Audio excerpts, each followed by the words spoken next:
सीखने की और रोजगार के लिए बड़े पैमाने पर संभावना बनेगी। ऐसी और बहुत सारी बातों को लेकर के हमारी सारी इंडस्ट्रियल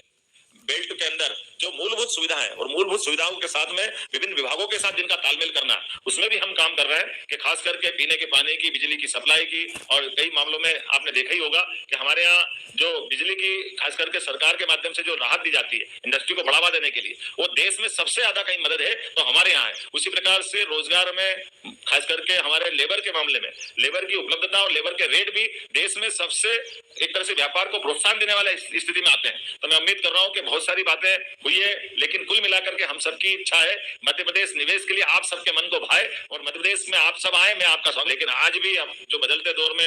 लगभग 25 इकाइयों का भूमि लोकार्पण और 50 से ज्यादा इकाइयों का एक साथ, ये कितना अच्छा गुलदस्ता बनाया। सभी प्रकार को चीज को समेकित रूप से जोड़ने का प्रयास किया, जहां हमारे अलग अलग विभागों ने विभाग के माध्यम से भविष्य की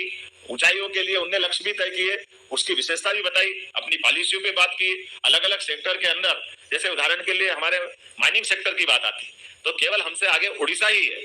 उड़ीसा के बाद मध्य प्रदेश है। लेकिन मुझे इस बात की और प्रसन्नता है कि हमारी खजानों को नीलामी की जो प्रक्रिया है, वो नीलामी की प्रक्रिया में पूरे देश में नंबर 1 का स्थान अगर किसी ने हासिल किया है तो ये हमारे अपने मध्य प्रदेश ने किया, जिसमें भारत सरकार ने हमको पुरस्कृत भी किया। कोई भी सेक्टर का व्यक्ति चाहे माइनिंग के अलग अलग विधाओं में जिसको जैसे चाहिए साफ सुथरे ढंग से हर एक माइनिंग में वो नीलामी में भाग ले सकता है। और अब जो संभावना आगे चल करके आ रही है, जिसमें खास करके कोल ब्लॉक की आपने बात कही है, दुनिया में तो अलग बात है, लेकिन भारत के अंदर हीरे के लिए मध्य प्रदेश का स्थान कितना अच्छा लगता सुन करके कि हमारे यहाँ हीरा निकलता है, लेकिन हीरा निकल के तराशने के लिए अभी कहीं और जाता है। कोशिश करेंगे कि यहाँ का हीरा यहीं तराशा जाए, इसका उद्योग भी यहीं लगे तो और आनंद बढ़ जाएगा। वनों के मामले में लगभग मध्य प्रदेश का 31% फॉरेस्ट एरिया हमारा है, लेकिन देश के भी 12% के अंदर हमारी अपनी गिनती होती है और बड़ी संभावना है लकड़ियों के लेकर के बाकी सारे रिजर्व फॉरेस्ट के अंदर हमारी जो टूरिज्म की संभावना छिपी हुई है। मैं दोहराना तो नहीं चाहूंगा क्योंकि समय बहुत हो गया, लेकिन ये मान के चलो कि सरकार के माध्यम से सभी प्रकार के क्षेत्रों में शिक्षा, चिकित्सा, अरविंदो मेडिकल कॉलेज वाले माननीय विनोद भंडारी जी ने हमारे अपने लिए भविष्य में हेल्थ के लिए भी एमओयू किया है। और ऐसे एक नहीं, लगभग मध्य प्रदेश एकमात्र ऐसा प्रदेश है जिसने 3 साल से भी कम समय में 12 यूनिवर्सिटी से छलांग लगाते हुए 52 विश्वविद्यालयों के माध्यम से हमारे अपने शिक्षा के मामले में भी रोजगार की संभावना है और शिक्षा के मामले में बड़ी संभावना मध्य प्रदेश से है, जिसके आधार पर हमारे मेडिकल कॉलेजों की संख्या 5 से खसक के 25 की तरफ जा रही है। ये मैं आपको बधाई देना चाहता हूं और बड़े पैमाने पर इसकी संभावना भी है कि प्राइवेट सेक्टर के अंदर में भी हम उसी प्रकार से आगे बढ़ रहे हैं। जैसे अलग अलग क्षेत्रों के हेल्थ के मामले में बात कर रहे हैं, कुल मिलाकर के जो इंडस्ट्री को लेकर के, इंडस्ट्रियल एरिया को लेकर के यहाँ जो अलग अलग प्रकार से फार्मा की अगर बात करें तो फार्मा सेक्टर में मध्य प्रदेश में 275 से ज्यादा इकाई है, अकेले पीथमपुर में 80 से ज्यादा फार्मा इकाइयां और प्रदेश में 160 से अधिक देशों को फार्मा प्रोडक्ट हमारे द्वारा निर्यात किया जाता है। ये ज्यादा गौरव की बात है। मैं एक बार बधाई देना चाहूंगा, ये छोटी छोटी बात नहीं है, बड़ी बात है। 160 देशों को फार्मा प्रोडक्ट अपने यहाँ से निर्यात होता है तो जोरदार ताली तो बजती है, ऐसा तो लगता नहीं है। आपके प्रोत्साहन से ही बात बनेगी। देश की प्रमुख फार्मा कंपनियां माइलन, टेवा, मैगली आर्ट्स, अरिस्टो, एल्केम, अजंता, ग्लेनमार्क, पीरामाल, सिप्ला, कर्नाटका एंटीबायोटिक्स, कौन कौन सी इंडस्ट्री की बात करें, सारी की सारी देश की और देश की क्या दुनिया के अंदर जिनकी बड़ी बड़ी पहचान है वो हमारे प्रदेश के साथ कदम से कदम मिला के चलना चाहती है। बेसिक खास करके हमारे फूड प्रोसेसिंग में निवेश करने वाली इकाइयों को तो हमारी सरकार के द्वारा 150% प्रोत्साहन देने के लिए हम तत्पर है। कितना संभावना का क्षेत्र है, किस क्षेत्र में आप कल्पना करें। खास करके दो हमारे मेगा फूड पार्क जो जिस प्रकार से आ रहा है, 8 पहले से हमारे विकसित किए गए राज्य में, Parle, ITC, Rich Foods, Hershey, Mondelez, Daawat Foods जैसे ब्रांड्स की 70 से ज्यादा इकाइयां यहाँ कार्यरत है। मैं उम्मीद कर रहा हूं कि हमारे यहाँ भविष्य की दृष्टि से रेडीमेड गारमेंट्स की और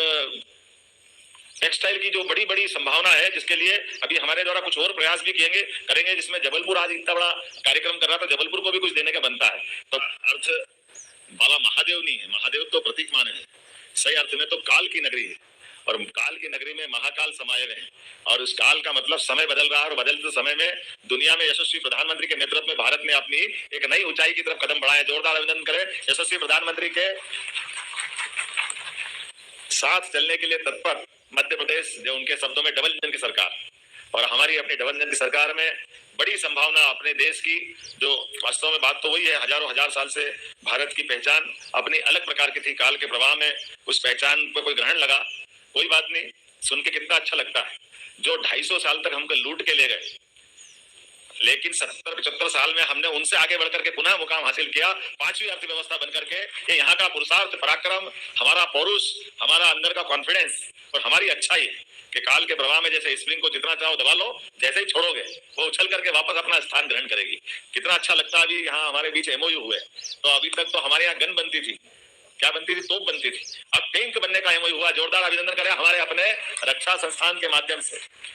नहीं, एक करवट ले रहा, समय बदल रहा है। और यहीं पे 16 औद्योगिक पार्क महाकौशल में जो विकसित किए जा चुके थे, 517 एमएसएमई की इकाइयां स्थापित है, 5,725 करोड़ का रोजगार 20,000 लोगों को मिल रहा है। अब 20,000 लोगों के रोजगार के बलबूते पर, लेकिन आज भी अब जो बदलते दौर में लगभग 25 इकाइयों का भूमि लोकार्पण और 50 से ज्यादा इकाइयों का एक साथ, ये कितना अच्छा गुलदस्ता बनाया। सभी प्रकार को चीज को समेकित रूप से जोड़ने का प्रयास किया, जहां हमारे अलग अलग विभागों ने विभाग के माध्यम से भविष्य की ऊंचाइयों के लिए उन्हें लक्ष्य भी तय किए, उसकी विशेषता भी बताई, अपनी पॉलिसियों पे बात की। अलग अलग सेक्टर के अंदर, जैसे उदाहरण के लिए हमारे माइनिंग सेक्टर की बात आती तो केवल हमसे आगे उड़ीसा ही है, उड़ीसा के बाद मध्य प्रदेश है। लेकिन मुझे इस बात की और प्रसन्नता है कि हमारी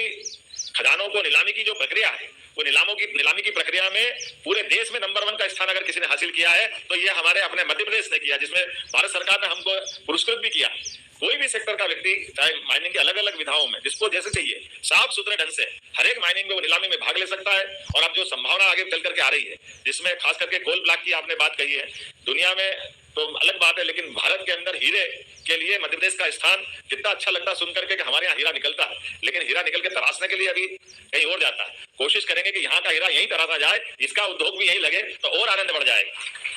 वनों के मामले में लगभग मध्य प्रदेश का 31% फॉरेस्ट एरिया हमारा है, लेकिन देश के भी 12% के अंदर हमारी अपनी गिनती होती है और बड़ी संभावना है लकड़ियों के लेकर उसके बाकी सारे रिजर्व फॉरेस्ट के अंदर हमारी जो टूरिज्म की संभावना छिपी हुई है। मैं दोहराना तो नहीं चाहूंगा, क्योंकि